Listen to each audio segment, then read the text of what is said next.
கணேஷ் யாதவ் அவர்களுக்கும், மாவட்ட செயலாளர் அன்பு யாதவ் அவர்களுக்கும், மாவட்ட ஒருங்கிணைப்பாளர் பிரபு யாதவ் அவர்களுக்கும், மாவட்ட இளைஞர் தலைவர் பிரகாஷ் யாதவ் அவர்களுக்கும் மற்றும் எங்கிருந்தோ திரண்டு வந்திருக்கும் என் யாதவ போராளிகளுக்கும் என் முதற்கண் வணக்கத்தை தெரிவித்துக் கொள்கிறேன். இப்பொழுது கணக்கு போட்டு பார்த்தால் 1.5 கோடி 2 கோடி மக்கள் தமிழகத்திலே இன்றைக்கு யாதவ சமுதாயம் இருக்கிறது. மற்ற சமுதாயம் நம்மை விட குறைவாக இருக்கின்றோம். ஆனால் அந்த குறைவாக இருக்கின்ற மக்களுக்காக நாம் இப்படி உழைத்துக் கொண்டிருக்கிறோம். அதே நாம் தனியாக நின்று அவர்களுக்கு அவர் தாக்கி பிடித்து நாம் வேலை செய்தால் கண்டிப்பாக கோட்டையை பிடிப்பது நமக்கு வெறும் சுலபமாக தெரிகிறது. நாங்களும் இப்போது 10 வருடத்துக்கு முன்பாக இங்கே பரகூரிலே நாங்கள் யாதவ மாநாடு நடத்தினோம்.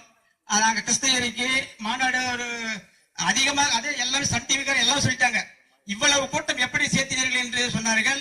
அதே கண்ணப்பன் அவர்கள் தான் நம்மிட துரோகியாக இருந்து அவர் நமக்கு துரோகம் செய்துவிட்டு போய்விட்டார். ஆனால் அன்றைக்கு நாங்கள் சென்னையிலே போகும்போது குறைஞ்சது 3000 வண்டிகளுக்கு மேல போனோம். பயங்கரமாக அது எல்லாமே அசந்துட்டாங்க. எல்லா கட்சிக்காரும் அசந்துட்டாங்க.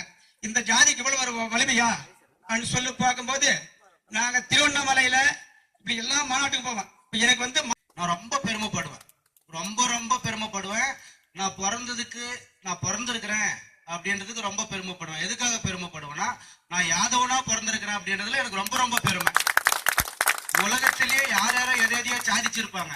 நான் அதை சாதிச்சேன், இதை சாதிச்சேன், கலெக்டரான, முதலமைச்சரான, பிரதமரான, அவங்கள விட அதிகமா சாதிச்சது என்னன்னா நான் யாதவனா பிறந்தது.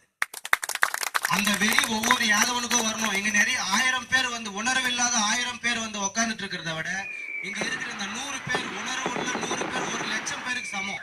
அந்த ஒவ்வொருத்தருக்கும் அந்த யாதவன் ஒருத்தர் நம்ம தப்புக்கு போறதில்லை. அதாவது நம்ம காப்பவர்கள் அழிப்பவர்கள் இல்ல, அழிப்பவர்கள் அழிச்சிட்டே இருப்பாங்க. அழிப்பவர்கள்